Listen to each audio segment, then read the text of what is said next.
Mike Lanahan, aka Yeah, Mick Lanny. How do you say my it? it's simply yeah, it's simpler than that. It's just Mike Lanny. Wow, that's fine, fucking easy.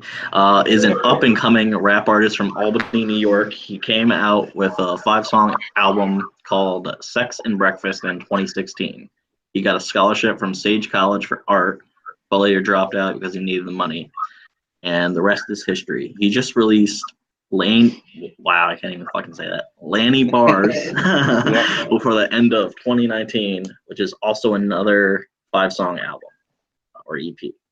When he isn't dropping EPs, he is working as assistant manager at Panera Bread. Most of that changed, but Nope. That's um, yeah. yeah. That's where I'm at. uh, Everyone should go follow him on Spotify, Apple Music, and basically anywhere else you can listen to music. Yeah. Okay, start this. Okay, so what got you into music? Um. Well, like I said, like you said, I was going to college for art, and Sage didn't have a graphics design department, and kind of knew that's where things were heading. Um, so I didn't know what I was going to do with my art, and I needed to make some money. So I started, just working regular jobs, but I still needed a creative outlet. So, I was like, I think I can kind of rap. Let's try this out. Yeah, And it was all right. I was all right at it. So I kept running with that. that's So, cool. yeah. Yeah. When did you specifically figure out you wanted to be like a rapper instead of like singer songwriter or something outside of that? I can't sing and I can't play an instrument, but I always like the like wordplay and playing with words and how creative I could be in that regard. Plus I kind of I grew up in the 90s and hip hop was huge in the 90s, so that was like a big influence in my life. So I was like, you know what? Let me give this a shot. And I don't know. I could have sucked at it. I don't know if I would have known any better, but Yeah, that's why like it's better to try than not try at all. yeah, Um, exactly. yeah. I tried to like have a band like multiple times in like high school, middle school, high school, and then I kind of had a band for like 5 seconds, and then like someone like was like into drugs or something. I was like, go away. So It's too real. Tattoos. it's like behind the music before it even started. So so yeah, that all happened, and then but I still wrote like I have like 70 something songs like stashed away somewhere. Oh wow. Yeah, Nice. so, and I took some of them and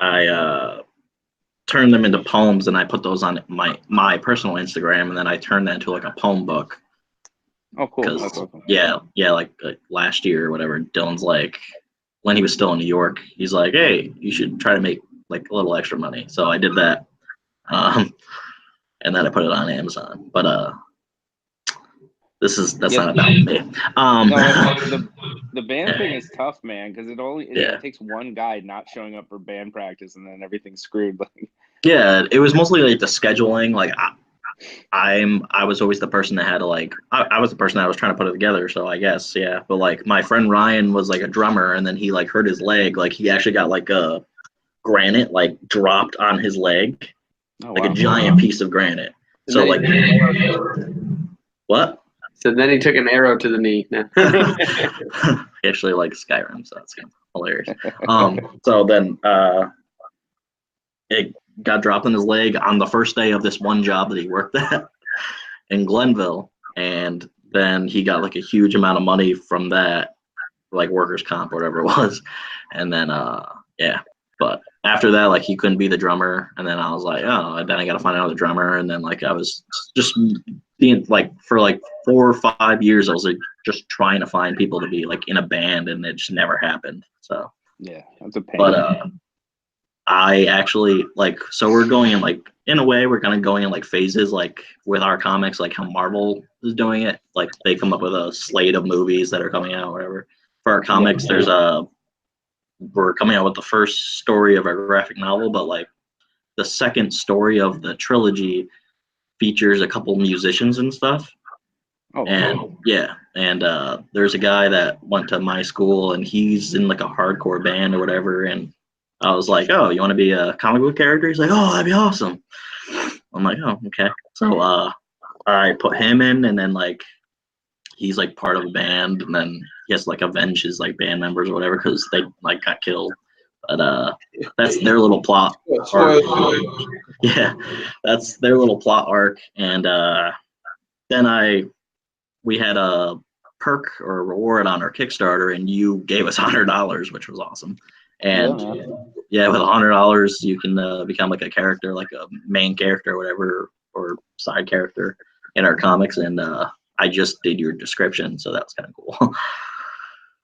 Yeah, I was stoked for that, man. And you guys do a lot of cool stuff, so I was like, really, it was easy to want to contribute to that because you guys seem to really be doing cool things. So I was excited for that. Yeah, because Dylan said like before the end of last year, he's like, come up. Well, actually, it was before he left for New York. Still, he's like, come up with like a list of musicians you want on your podcast. And I was like, well, we're mostly like indie stuff. And he's like, yeah, but like maybe one day you'll actually want like guests that are like up and like big, like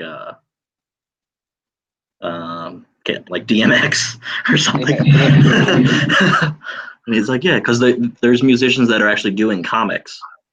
So there's Lights. I don't know if you ever heard of her. She has a comic that's based around, like she has an album based around her comic that she drew and everything.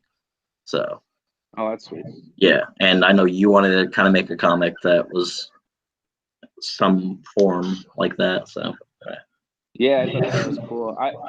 I wasn't trying to like pitch anything to you, but I was like, because I always leave it to the like talented creative people. So even like when I'm doing artwork for an album cover, or even if I'm going to get like tattooed or something, I'll give them like a little bit and be like, run with it. And if they come back and they're like, this is what I want to do, I'm like, okay, cool.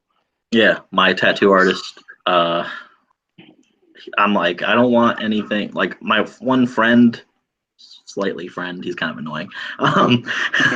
He won't listen to this anyway. I don't give a fuck. He basically his tattoos are like not as unique as like most, because I'm like, I can literally find that on Google Images. Like, yep, that's just not unique. I want things that are like unique and actually like just draw. Like I give you the idea from Google, and then like you just like turn it into your own thing. And he's like, oh yeah, okay. Like he just keeps it basically almost the same as like what's on Google. I'm like, there's no like uniqueness to that. I just find that boring. Yeah, if I have an idea for a tattoo and I Google it and somebody has it already, I'm not getting it. Yeah. And then I didn't even know the quote that is on my arm is a Walt Disney quote, and I was like, oh shit, I didn't even know that. So that's kind of cool. Yeah. Like, is there like a certain like mindset that you have to get in to like write songs, or you just come up with a song and then you like write it in your note app or something? A lot of the times it's motivated by the production that I get. So if somebody gives me a beat, that might send me in a certain direction, depending on how I take the beat. But I don't know. I find that it's harder to write music when I'm happy. If I'm happy, I don't write happy music. I don't know. I don't know how to write happy music, so I'm like, all right. Music So it's usually clear in the mind, yeah. yeah. So yeah, if I'm like breakups or angry or whatever, it's easier to write. Oh, yeah, that's very true. Well, that's funny too, because like every like phase of music over the last few decades goes over different emotions, but there's way more than there's very few like just happy ones. They're usually like the sad emo ones, the angry rock ones, right? There's stuff like that where it weaves in and out of all the high emotions that aren't just bliss. Yeah. Yeah, like most of my songs are like, I have a beat that's sort of like in like a whole like melody and everything. It's like in my head that's kind of like based around like another song that I've heard of from A Day to Remember or something, and then I'm like, oh, how can I make my own song out of this? then I like Yeah. tweak it in my head. Yeah, so that's and it That's what started like he middle school. He does the So. comic books too. He's like, Yeah. I like that scene in this movie. I'm gonna make that, and then I'm like, Greg, you can't do that. And he's like, fine. Same with characters. There was a character that we had that's so much like Deadpool, and then he's like, "So you mean like Deadpool?" And I was like, "Fuck." Yeah, so he killed him. Yeah. So we just had like make it more unique. Yeah. So that was Yeah, I kind of find myself avoiding a lot of music, so I'm not overly influenced by it. Like I grew up on certain things. Like I listened to a lot of hip hop, but there was also a lot of like metal and punk rock and stuff like that. But now I think I listen to the more I wrote rap, the less I listen to it. I mean, I still like will dive in every once in a while, but I don't binge it as much as I used to because I don't want it to subconsciously be in my brain and then stumble across some lyric. And then that's like a huge faux pas in rap if you're Yeah, stealing licks. yeah. So I was like, so I actually listen to a lot of non hip hop music now. yeah, like Mozart and stuff. Yeah, like Mozart. You really get the lyrics flowing. Yeah. with those instrumentals. Yeah. Yeah, my mom's like the music I listen to is like not like you can I can understand it obviously because I like it, but there's like Yeah. some people are like I can't understand what the fuck they're saying. I'm like how, and my mom is like that. She's like, how can you understand what they're saying? And then I'm like, it's not that hard. Like some of that screaming stuff is like, oh, like there's like a certain point that I'm like, yeah, I can't even understand that. But like, That sounds like a rap squirrel. yeah, but I like more pop punk stuff than Okay. any of that. Like, I'm gonna kill you in your sleep kind of music. So. Yeah. Plus, I feel like the better samples for like hip hop beats come from random other genres. So I'll listen to that stuff too. And then like I think an Amy Mann song came on during I was watching Magnolia, and there's an Amy Mann song, and I guarantee no rapper would ever sample this song. So I sent it to my buddy, and he's like, "Yeah, let's try it." So that's fun too, is to listen to other genres to find new samples that I can ruin by rapping over. Yeah, Well, actually, I was gonna say it's interesting too because recently my brother's been getting into straight beat production for hip hop artists. So I'm down in Nashville and he's a music producer, and I'm helping him put online like basically a big collection of beats because that's a thing that hip hop artists don't typically do their own beat production. They grab a beat, they grab a sample, they mix it the way they want, or sometimes they just take the whole collection and then they just put a rap over it because like like the beat itself inspires the lyrics. Yeah. yeah. I don't know if you ever heard of Gary Vaynerchuk. Yeah, that sounds familiar. Yeah, he was actually, I think, one of the first to, before that kind of genre started, was like country mixing with rap. Some of those Okay. songs started coming out, and he was like, I think, one of the first to actually like be like, oh, this is gonna be a thing, and people were like, no, it's not. And then like that one song, I forgot what it was called. Old Town Road. That and it like that came out, and then there's a couple other songs that are kind of like that started coming out. I was like, oh. Yeah, it's crazy too. I think that kid bought that the song or the mix to it for like $25 or something stupid like that. It was like the guy like it was almost nothing. They play Old Town Road at Panera. So they got whatever recipe they have with the hip hop and country crossover. They're making a lot of money off it. Yeah. And then, like you were saying, for $25, a lot of guys will make bundles and bundles and bundles of beats, and then throw them out for $25 to get quick money. And then if it blows up, they lose out on the back end of it for $25. Yeah. Well, it all depends too, because like so like one of the things that my brother's doing is we're working on building sample packs. So like those are still going to be pretty developed little beats. But the point is that, you know, if you could sell that to 100 people as opposed to just selling one, and if you sell them for 10 to 25 bucks, you're making more than you might make if you're trying to work with that same artist who can't you typically afford to like hire a full-time, you know, producer or mix engineer, just because like if, once you get to a certain level, like that, like they charge a crazy amount of money compared to someone who's, you know, doesn't have like mass capital behind them. Yeah. Yeah, I mean, some of these guys get $1 million a beat or something like that. I think like Timberland gets like $1 million a beat. It's insane. just like one little bump bump. Oh, $1 million. I mean, he's also produced for like Justin Timberlake and stuff Yeah. like that. So throw his name on it, it's instant. You know, you're getting people listening. It's crazy. It is. Yeah, I'm not like that into rap, but when I found that song that you made, Pizza Party, or you were like featured in it or something, that was awesome. Oh yeah, me and Dez did that. Yeah, that was fun. Those guys from Pig Food Records, they just do amazing.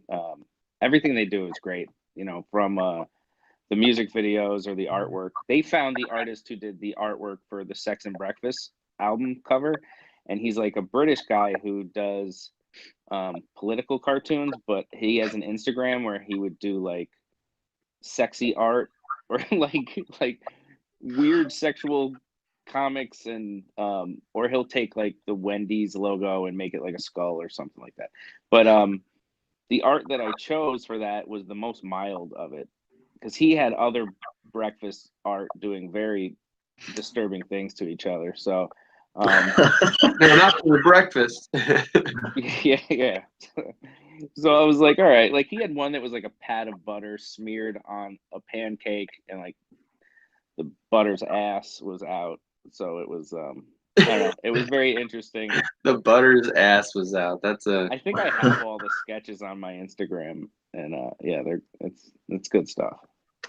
Yeah, finding album artwork or finding an artist to do what you envision for your artwork is pretty fun, because I've helped make some artwork for my brother's singles, and then I've also just helped them look at artists and specific things he's looking for, and it's super fun to like see what an artist like just like how an artist builds out their characters and go, okay, I see what you made here. How can we make this symbolize this song or this album? Yeah, I mean, that's the cool part. Just like working with a tattoo artist or anything, going to them and finding someone you feel comfortable enough giving them your idea or letting them hear a song and letting them run with it. And then when it comes back and it matches or it's better than what you had in your brain, like that's pretty great. It's tough though when somebody comes back with art and you're like, no, not even close. It's like, I'm not mad, I'm just disappointed. Yeah, I think tattoo art is a lot like music production, because like once it's out there, it's out there. So yeah, obviously, if like, unless it's not published or something and it's like stored somewhere like a hard drive, but because once it's on your skin, you can get it lasered off, but like that costs even more money. So, yeah. Like my uncle was, yeah. So like you graffiti something on the side of a building, you're like, oh shit! Like either you gotta wash that off, like however they do it, or it's like there forever. So yeah, but like how musicians like get into comics, I would have to like listen to the like music in order, like for yours, I would have to listen to your music to figure out like what you would want within. Even the artist would have to listen to the music to try to figure out like what the art style would be and all that. Yeah, I mean, I think with the Sex and Breakfast artwork, it was a little more simple because I think it's right there in the title. Like Sex and Breakfast. Yeah, so he's like, well, I'll have breakfast stuff, having sex with each other. So that was a little more simple. A lot of times I have a very strong idea of what I want the art to be. So I may go to somebody who I know can just execute it right away. But you know, if you want like a single piece of artwork for a single or something like that, it's probably best that they listen to the music and understand where you're coming from with it. Yeah. Yeah, like Otherwise, my the one album, like I was trying to get an album like art already done before the songs were done. Like they weren't even like made. And I had my friend Tony a couple years ago just try to make like an album art for this whole album that I had like already, like all the songs were like listed and everything, and all we had to do was actually make the songs and practice and everything. But I was like, yeah. So I was just trying to rush it, and I was like, this is what I'm thinking of, like what the album art would be, and the name of the album was Mind Games: The World's Carnival, because like obviously like people are just trying to play mind games with you like yeah. throughout life. So that's what it was about. And then he completely came with a idea I had no interest in. It's like, that's not what I wanted at all. I was like, I just wasted like 3 weeks talking to you about all this, and then yeah, I was like, never mind.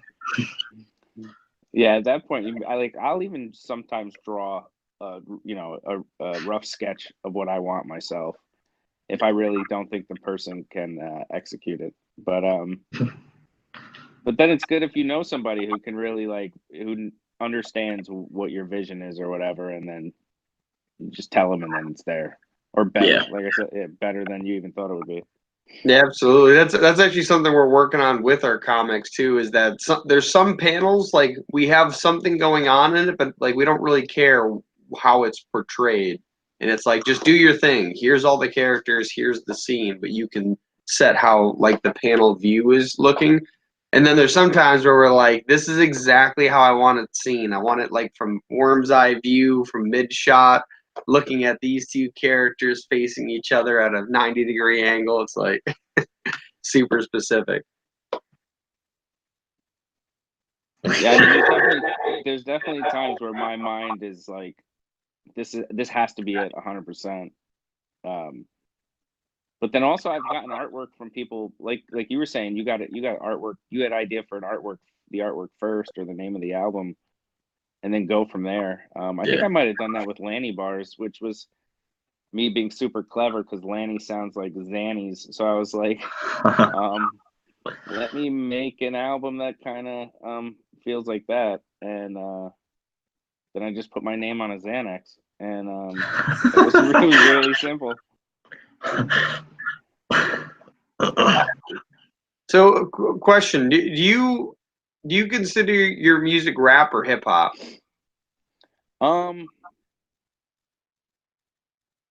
What's the difference?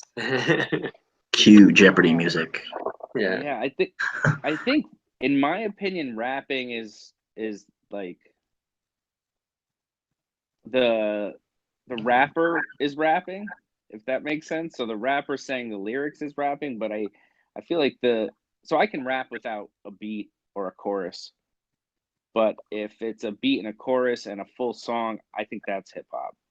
And then like people who really dive into the elements of hip hop will tell you that it has to be like a DJ and a break dancer, and you know, graffiti artists were really involved in early hip hop. So that's like the initial hip hop culture, you would say, has those elements. But you know, doesn't exactly work that way anymore. It's kind of gone in, you know, really far away from that. So you know, there used to be crews of people that would be you know, a graffiti artist would be tagging the name of the group, and then you'd have break dancers and a DJ, and then you know, an MC. But those things are all separate and they work on their own now. But like, Yeah. I remember, like I feel like the Black Eyed Peas tried to do like a real crappy version of like, hey, we'll have all the elements of hip hop, but we'll do hip hop music that rap like people who like hip hop don't really want, and then we'll also make kind of pop music that nobody cares about either. So yeah. Hey, where's the love? Let's get it started. But But yeah, no, I was just curious because like whenever I think of the two, I usually think of rap as the more hardcore versions that like when you think of like the old Slim Shady albums, or but where like hip hop is more. Yeah, I guess it's like as rap starts to turn towards pop, like that's where I see hip hop kind of coming in, and like hip hop's the origins. Like if you listen to like the old like LL Cool J albums, like that's like that's more like this old style hip hop, and then you have like gangster rap where it's not like gangster hip hop. You know what I mean? Like that's kind of where I distinguish the two, at least in my mind. But yeah, all these genres get blended.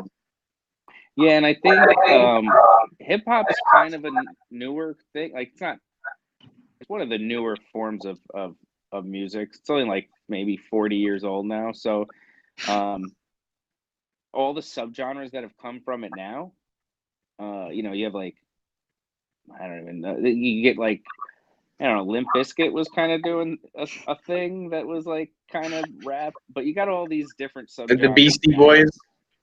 Yeah, and Linkin Park kind of went there. yeah. Everybody started once it got popular, and you could see all these different crossovers. Even like Rage Against the Machine kind of does a little bit of rap. But yeah, there's all kinds of other weird subgenres now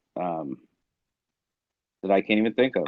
But there's like noise. I was trying to think of one. I heard it was called like it's just called like noise rap or something like that. But it's like really Well, there's like noise. trap rap. Yeah, there's hip hop Yeah. rap. There's tons of different variations of those. Well, it's like because like EDM is probably one of the newest forms of music, and like once that came out, there's like 8,000 subgenres and cross subgenres that they made. Like there's house, there's what is it? Yeah, I can't remember all of them. There's like house, there's something like trap, and then there's like house trap, and like there's various combinations that just keep going. Yeah.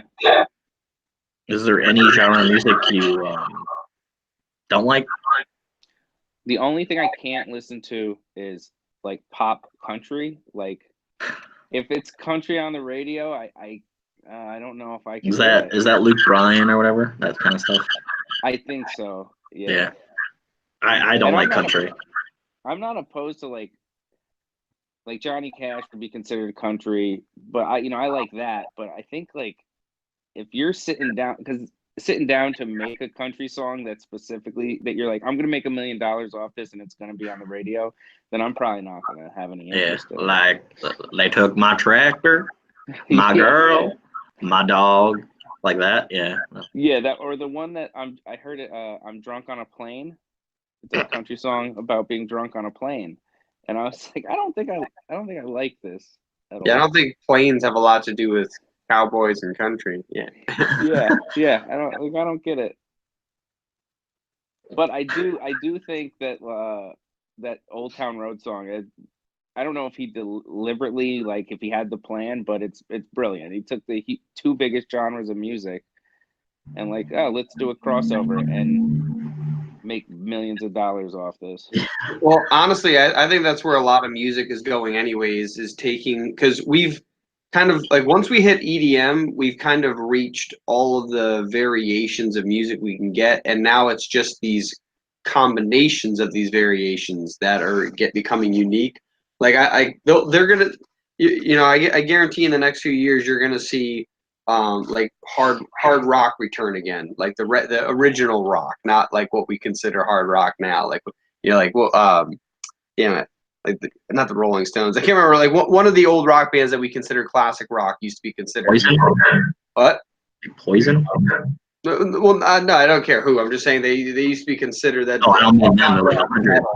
And it's just like now metal's its own genre that's way more intense. But now we're getting stuff like you can get punk hip hop. You can get that feel of the old like emo punk song mixed with hip hop, or you can get country with hip hop, or you can get a huge variation. You can get rock and hip hop like what was it Marshall Mathers what was it?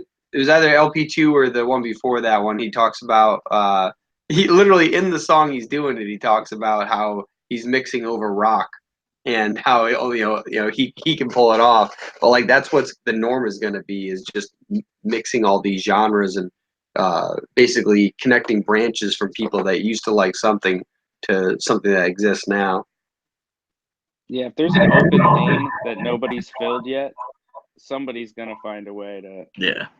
cross over and do it. I'm hoping that like music deconstructs to the point that it's just, because everyone will have done everything and then they just start like banging rocks against trees, and maybe that's where we're heading. Stomp. Where it just deconstructs into that, trash cans and Well, honestly, like I don't think it'll ever go all the way back to that, but I think that having like segments of that in songs for like nostalgia's sake, like I'm actually where the hell is it? I'm reading a book called where it is called Guitar Zero, and it's a neurolinguistic studying music who was basically incapable of keeping tempo or a rhythm or anything related to music. Like he had several teachers just tell him like he couldn't learn, but from all the studies he's done, he just basically figured out that music and language use the same neural tools, and so as long as he put enough practice into it, he could eventually become good. Maybe he might not be able to become Jimi Hendrix, because when you get to that level of stardom, typically it's a combination of an inborn talent plus years and years of practice. So you can still become famous and popular, but like to become one of those icons, those legends, typically it's something that you started with, but then you still had to put your 10,000 hours of practice in. And but like that's what he talks about, and he mentions how, what was it, the Gregorian chants or something like that, like the basic, that whole thing, like that used to be all that music was.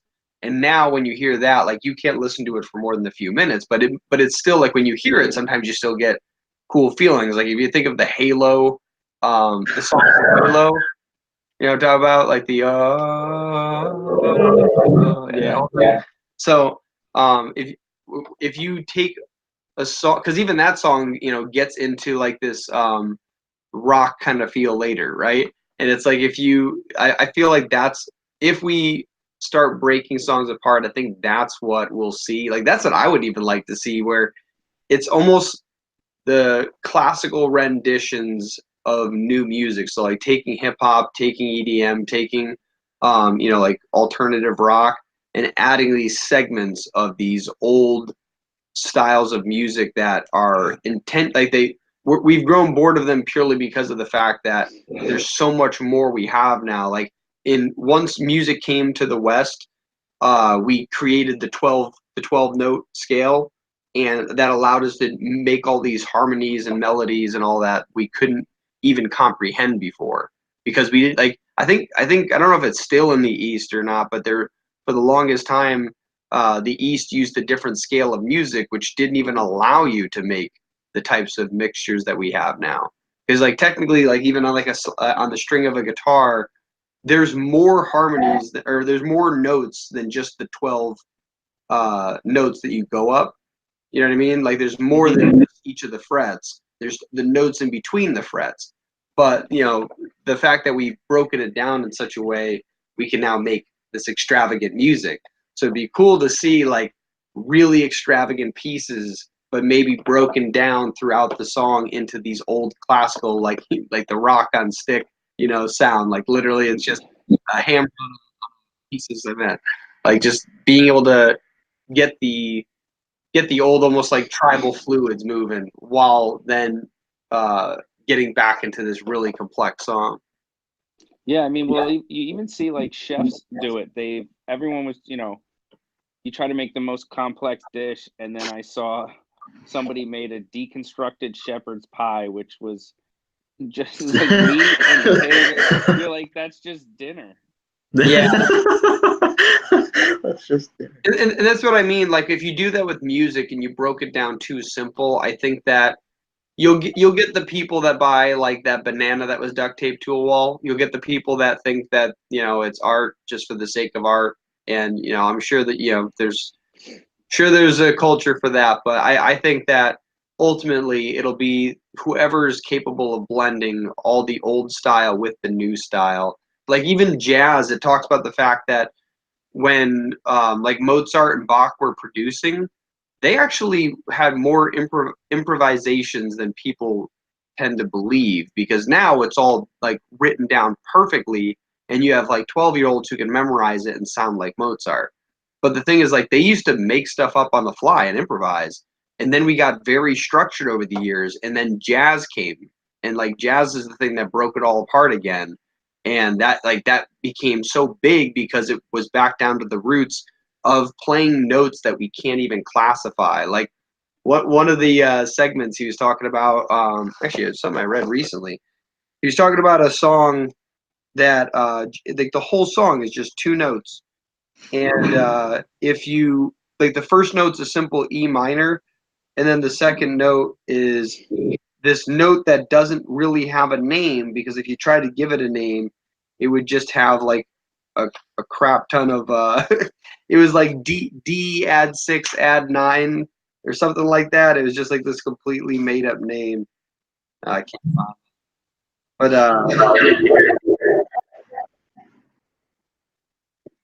oh man, I wish I could find. I know it's like right around here too, but yeah, I just remember that he talked about how we used to, like, that's something that we would we would enjoy, is the improvisation, because, or improvisation, whatever it is. But the reason why we would enjoy that is purely because there's chords and note combinations that we would make that are so complex that it's not something you can even write down before you just test it. And like that's what I think music will go back into. It's like the improv of jazz and the old classical music mixed with what we have today with hip hop and EDM. I mean, yeah, that's one of my favorite parts of hip hop, and that's I used to host a couple open mics, and I used to go to a lot of local open mics where there was going to be people might rap or perform, but then at the end of the night the DJ would just put beats on, or the band would just play, and then you'd have rappers come up and freestyle. So when you're doing that, you're getting these like awesome aha moments that are completely unique to that night or that experience. You could go see a band perform 10 times and get the same performance, but we at these shows or at these open mics, you knew it was that one thing that one night. I was hosting something at Savoy on Lark Street, and I would have comedians would come up and they would do sets, and you could see when they started riffing. That's And funny. I was then, just about to say it's very much like comedy in that sense, because like when they do a special, it's their rehearsed jokes, and they'll improvise like if an audience member is a dick. But like outside of that, when you go to like open mics though for stand up, that's when you see a lot of improv too. yeah, that's what that whole night was about at Savoy. Was like we'd have people who it was their first time performing, and that was awesome. And then you'd have comedians who were just working stuff out. And at the end of the night, I had two buddies of mine who would play drums and guitar, and we would just go up and make songs up on the spot, and people would come up and freestyle or sing. And so that was a lot of fun. But that's how I got started in this area, was going to these open mics and being super nervous, and then being like, I think I can go up there and rap a little bit. And it worked out, kind of. So you were hosting the open mics for a while, and then you just decided to take the mic? Oh, well, no, I started going to them and rapping, and then after years and years and years of doing music and going to performing, and I was like, let me host and try to give somebody else, because I saw that there was a void in this area for that. So I started hosting them and giving other people an opportunity, and not really even having the intention on performing, but then have to fill some time. I go up there and start performing, but it was more about letting other people try to figure it out and get their foot in the door and see if they're any good. I found it. It's it's a horse with no name. That's the song, and it's just two chords. It's E minor, and then the other chord, because it's so in between a bunch of other chords. It could be like a D add 6 add 9, or an F sharp diminished 7 add 6, or an F sharp minor 7 no 5 add 4 add 6. Like there's like a bunch of like random names for it, but yeah, that's why improv is so fun, and that's why jazz is entertaining. It's why even improvised comedy is entertaining, because it feels more real. Yeah. I mean, you know what you're seeing right there is a unique experience for you. So it makes you want to, that's like, I feel like people are not hesitant, but less likely to leave their house to go to live stuff because, why leave your house? There's so much stuff to do at your house. So if you're going to get them to come out, it has to be a unique, fun experience. Otherwise, they're going to be like, I can see so-and-so next week or next month. Yeah. Watch it on Netflix. Yeah. So a lot of the shows I'll do, we'll try to add, an improvisational aspect to it. I mean, I think Frank Zappa said anytime he did a guitar solo on stage, it was never the same. So it was just, anytime he was up there, it was riffing. So every time someone came out and saw him, they were getting a different experience. Yeah. Yeah. At work, because all I can do at work is watch YouTube or write. And I'm watching like a lot of Joe Rogan's like podcast on YouTube, and he has got comedians on there all the time, obviously, because he's a comedian.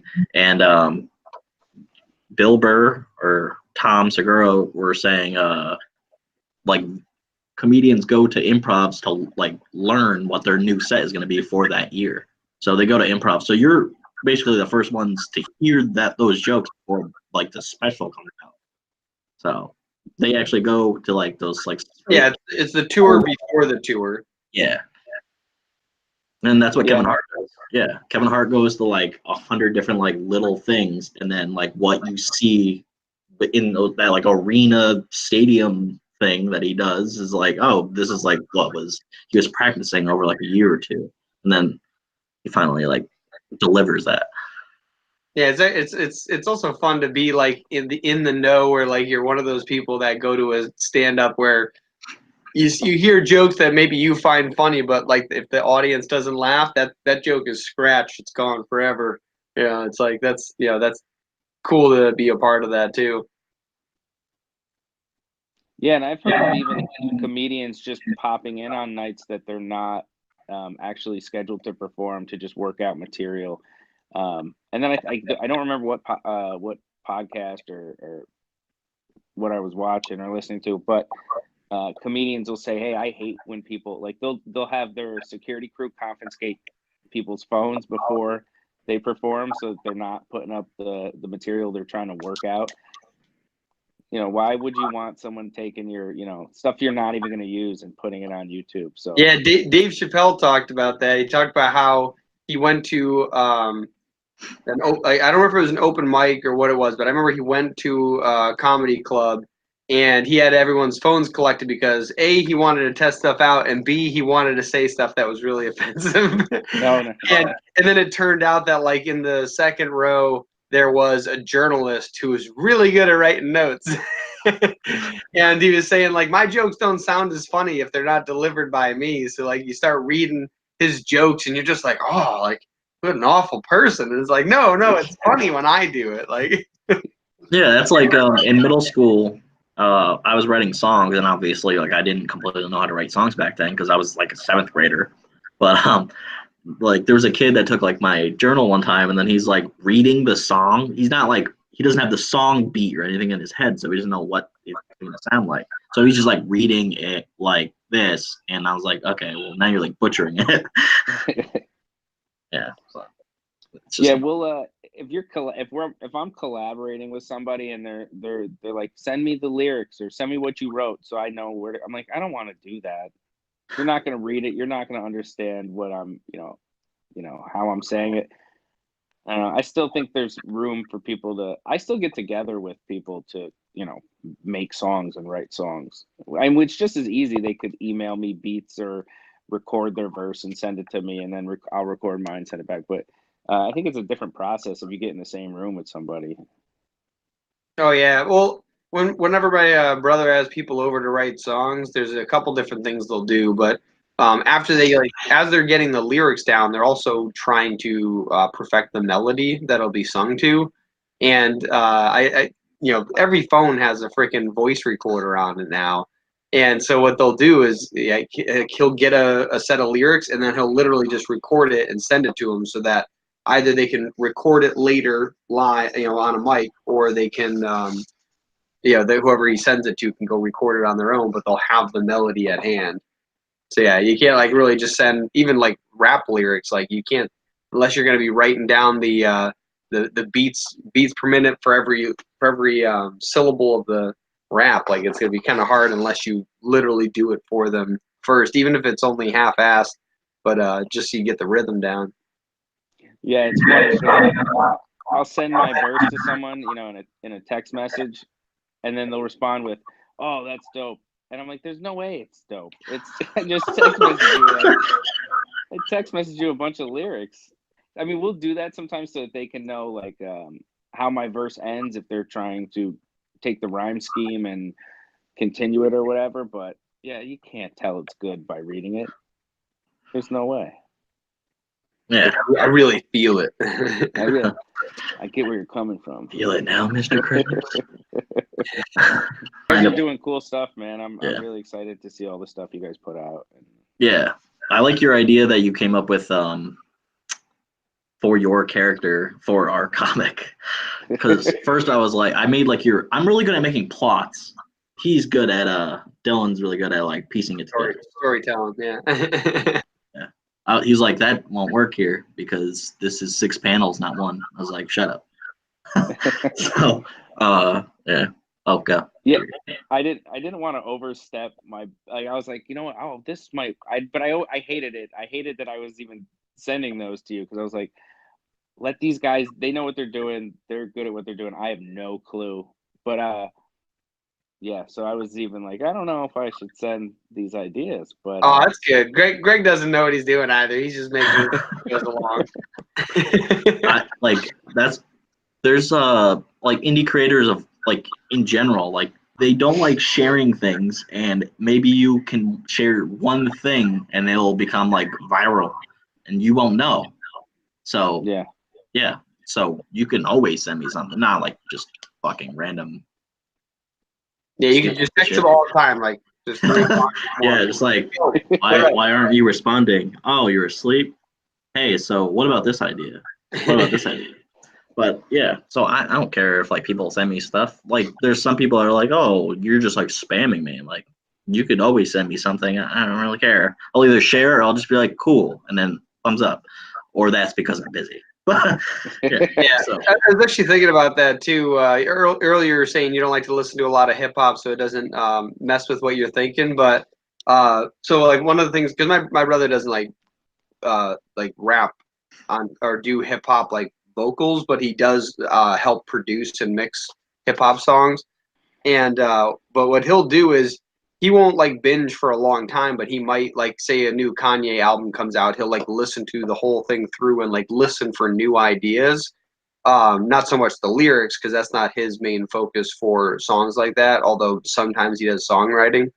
But it is interesting to kind of get those ideas, because the way Greg and I work for writing comics is he comes up with the general plot line, which if you just ask me to come up with a story off the top of my head, I'll almost never have an idea. But if you give me the smallest sample of an idea, I can write an 800-page book. You know what I mean? It just all the ideas start flowing off the initial seed. And so yeah, whenever someone gives us an idea, it's always, at least in my head, it never messes with the good part of our story, because if it does, then say somebody gives us an idea and we forget what we were working on, it wasn't that important. You know what I mean? If it's important enough, your brain will make you remember it, because it's going to be oh man, that hit me, right? That was a really good idea. I want to make sure that stays there. And so it's very hard to disturb a really good idea. Typically it's only the good or okay ideas that might get messed up when someone else gives you input. Yeah, all my comics were built around this like 1,200-page story, and then like we broke it apart multiple times, and then he's like, "Oh, that's not gonna fit."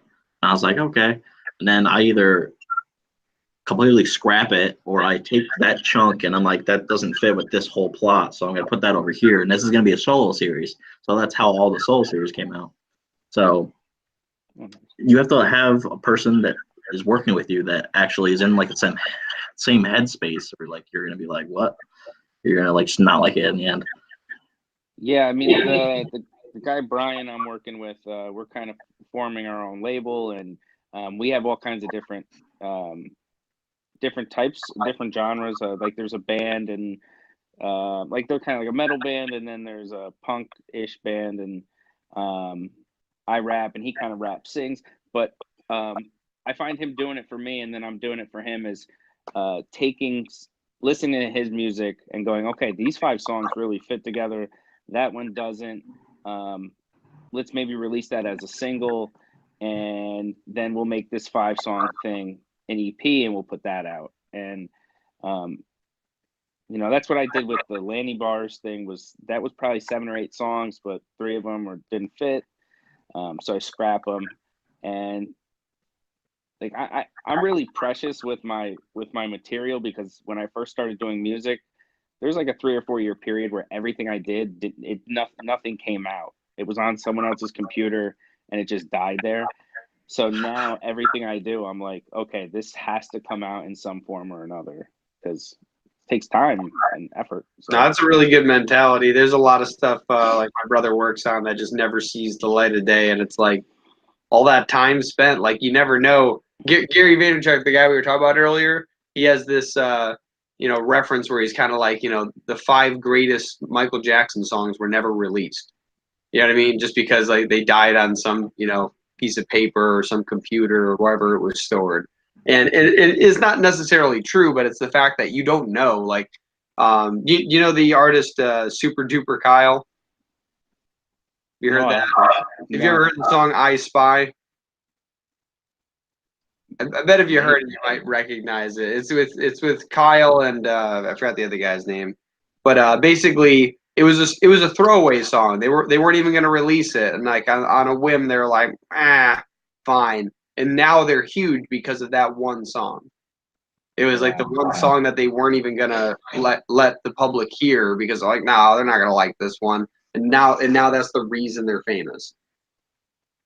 yeah, I think it helps too if you have somebody who's like can play devil's advocate and come in and take your stuff away from you. Like I know the first Tribe Called Quest album, Q-Tip was just remixing and remastering and changing and adding, and then the label just stepped in and went, okay, it's done.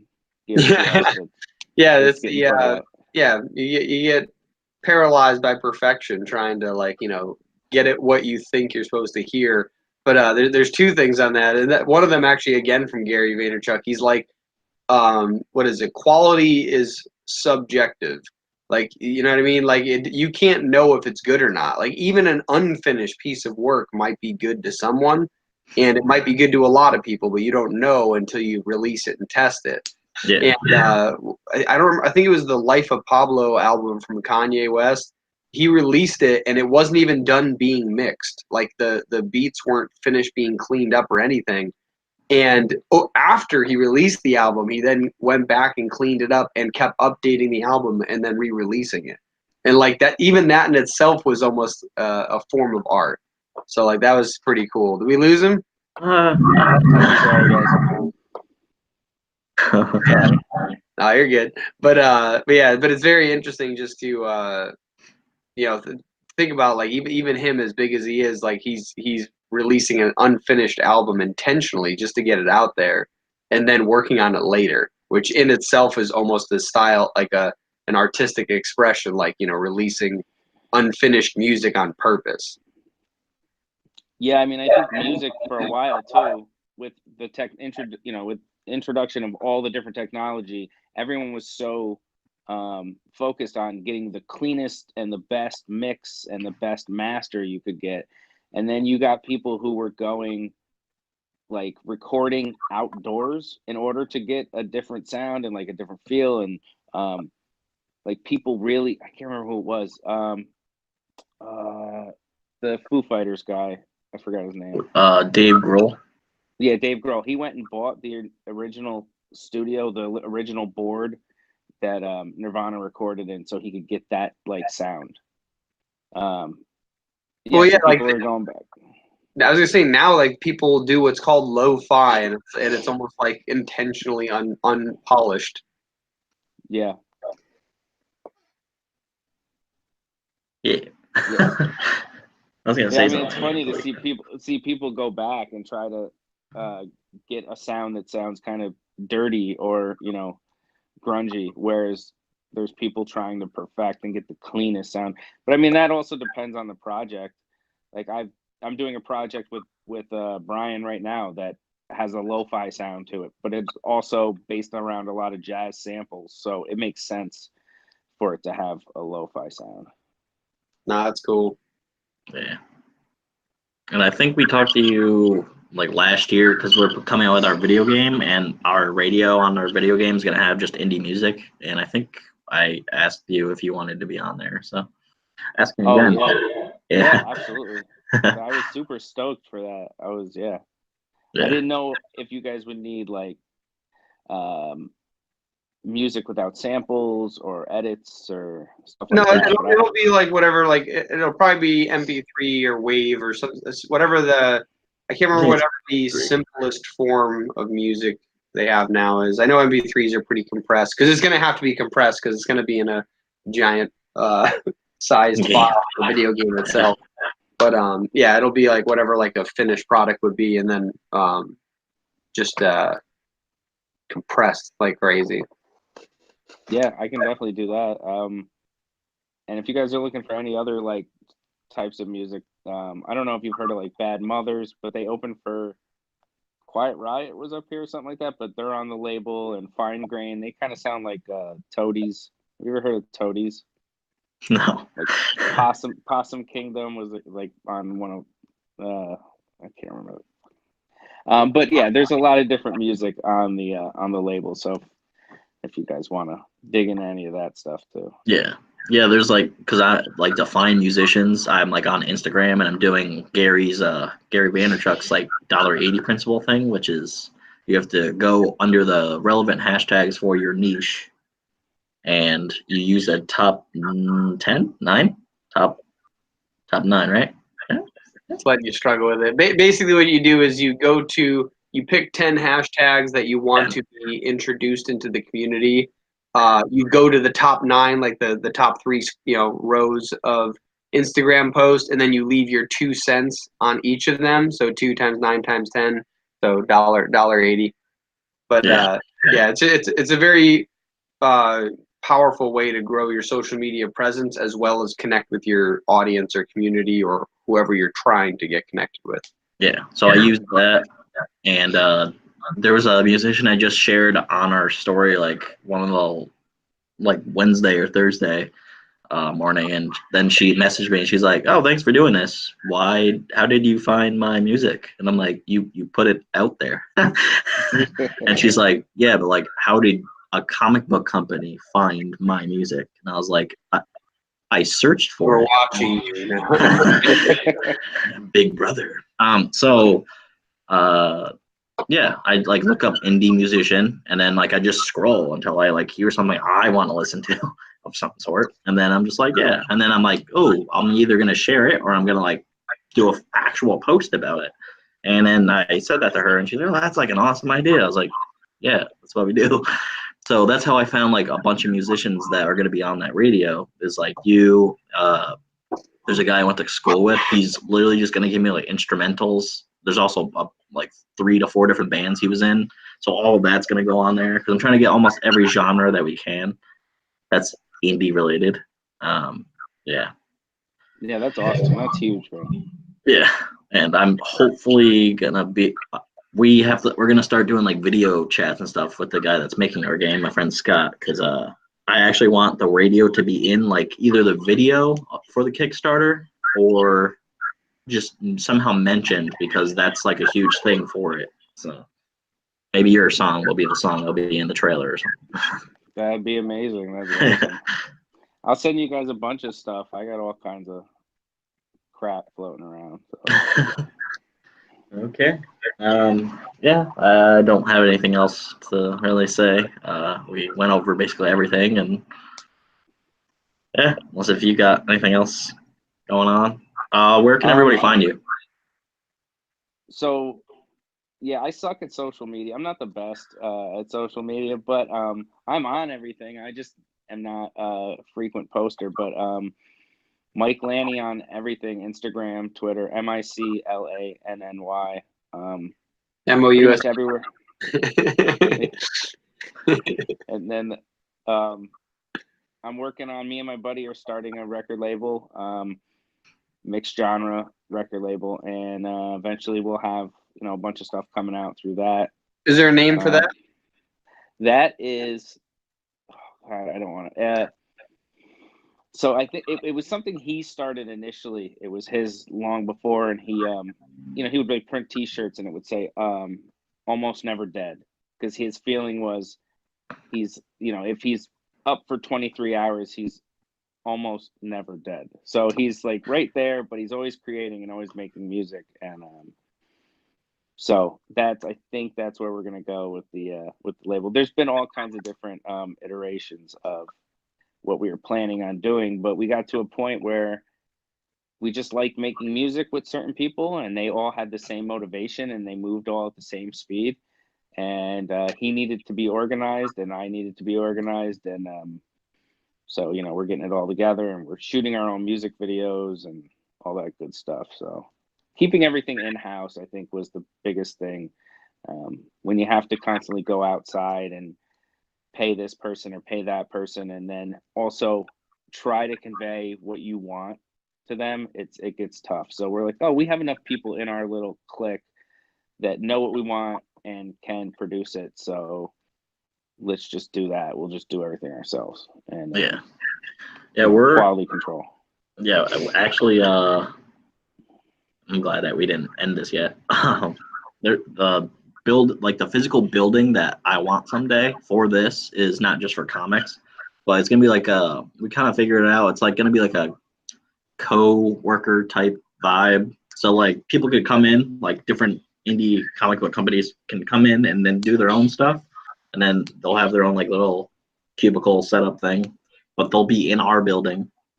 Or there'll be people that'll be part of us, but we don't own their property. That's like how our whole thing is. And I want to have like a whole music studio for like indie musicians, so they could actually come to the studio and they can work on their own stuff. I want to do that with film too, but that's way more money. Yeah, that's sweet though. I'm in the process of buying a house, and I like the one thing that the house had to have was a big, huge attic space. So the people who are going to end up moving in with me are all musicians, and the attic's just going to be a big music studio, and That's awesome. have like a green screen up there so we could shoot music videos and literally keep everything in house.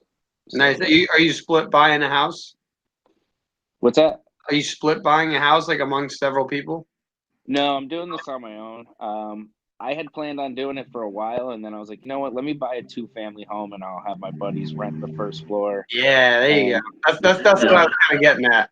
Getting into real estate. That's how you do it. Basically, the best way to get in real estate is to do that, rent one of the parts, and then what you do is you save up money. Then you do it again. You move to the next one, and then you rent the one you were in, and you rent the other half of the new one, and you just do that over and over again until you get enough. And then you can switch to like complexes and stuff like that. Yeah, that's the plan. Is within the next couple of years have 2-family homes. But I want to. I'm also doing it so that I can. I have a lot of friends who can't afford to do their art because, they have to work 12-hour days, and then a single, a 1-bedroom apartment is $900.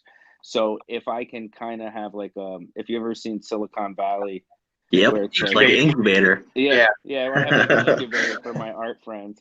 But even like one of my friends, she's going to school for forensics, and she goes to Sage, and You're gonna just kill somebody in your living room. Yeah. You're gonna use that attic to kill some people and be like, figure it out. Yeah.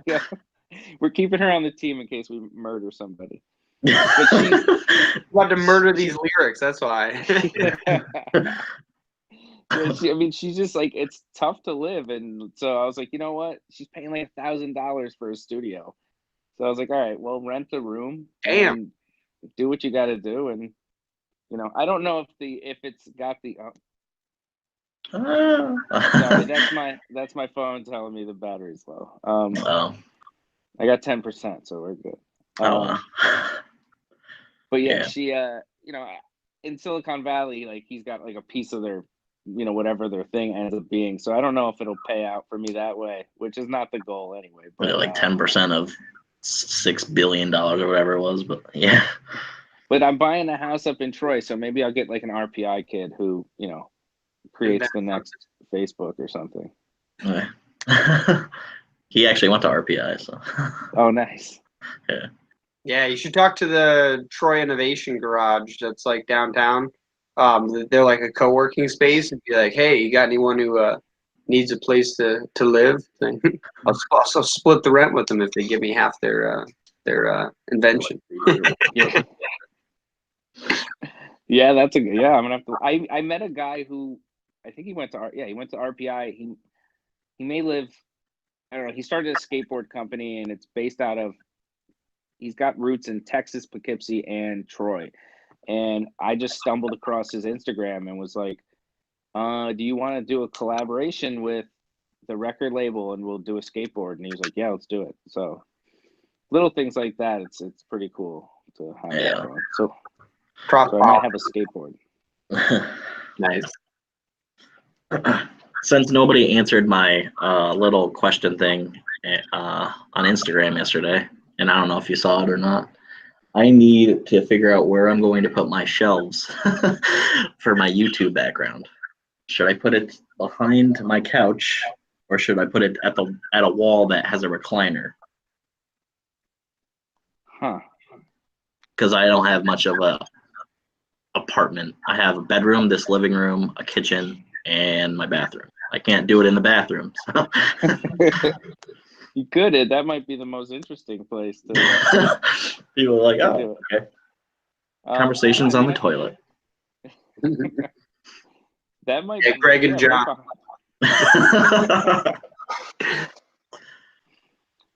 Yeah, I mean, right there on the wall behind you probably makes the most sense.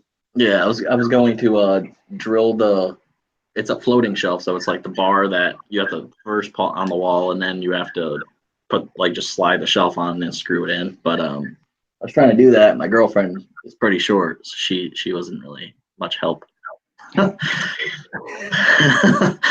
Yeah, but okay, maybe I'll do it there. Yeah, I'm gonna have like a whole setup and everything, but a slow process. So before your phone dies, yeah, thanks for coming on.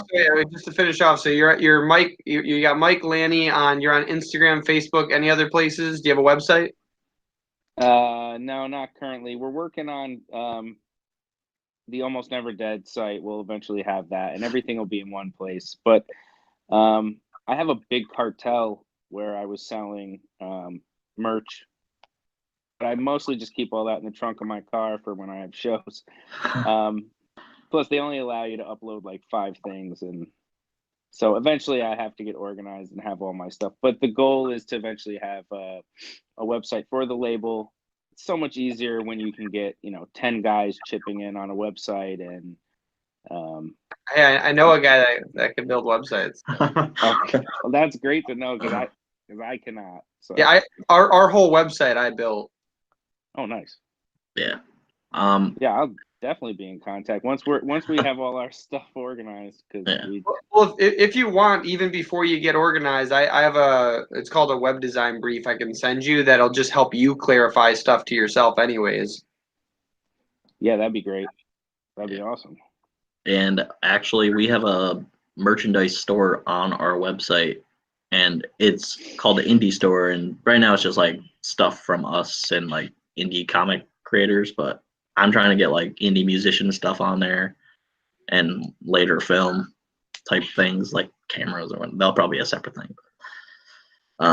Yeah, so I want to try to get like if there's a way to put an album on there. I don't know how that would work yet. I don't mean to complicate, but I was just thinking I can probably make an author page for artists as for saying artists, musicianal artists as well, and we could probably also do merch for that. We work with a drop shipping company, so we don't hold any of the inventory. We just have it printed and sent right to whoever buys it when they buy it. So you don't need to put it in the trunk of your car. Yeah, because when I print T-shirts, that's the big thing with printing T-shirts is like, oh yeah, I sold a lot of size larges last time, so I'll buy extra, and then of course that's the time that everyone wants a small, and then you just end up with a bunch of these huge T-shirts that no one wants anymore. Yeah, that's the thing with drop shipping is you lose a little bit of profit, but you don't hold any. You're not holding on to any inventories. You're not spending all the money on that. Yeah, and there's no that'd be a lot better. either. That'd be so much better than me having to lug around a box of hoodies, 50 hoodies in the trunk of my car. Well, I still need that stuff though for when I tour. So when I was tour, gonna say you could bring a smaller selection when you tour, and then what you can do is you could take like you could probably take what's it called, like not an invoice, something like that. But basically, you could have like an order sheet, and someone could order, and then just Venmo you money, and then you would go through and buy it, and it's like, oh, this will ship right to your house, You guys are so much better at this than me. Yeah, it was a lot of research. So. I was also shown by a lot of people who did it the old school way of like real hand to hand, having physical copies and always having merch on you, backpack wrap stuff where you always had a backpack full of your crap. Yeah, that's all the guerrilla marketing tactics. That's another little book. But yeah, it's all the stuff where you're in the field, doing the stuff that's not the traditional marketing style by having this like those people that sell they're on New York City streets and like, yo, you want this free album, and then like once they give it to you, it's like that'll be $5, like it happens, but it's a way that people try to push their stuff. Yeah, I suck at all that. Yeah. But anyways, before we let your phone die on you, definitely we'll make sure to put all your links in the description, and like I said, I'll send you that web design brief so you can start thinking about your website and all that, and then whenever you get that up, we can put that in the description too. Yeah, man. Thank you guys. I'm really excited to see all the stuff you guys got coming out, and thanks for having me and listening to me ramble.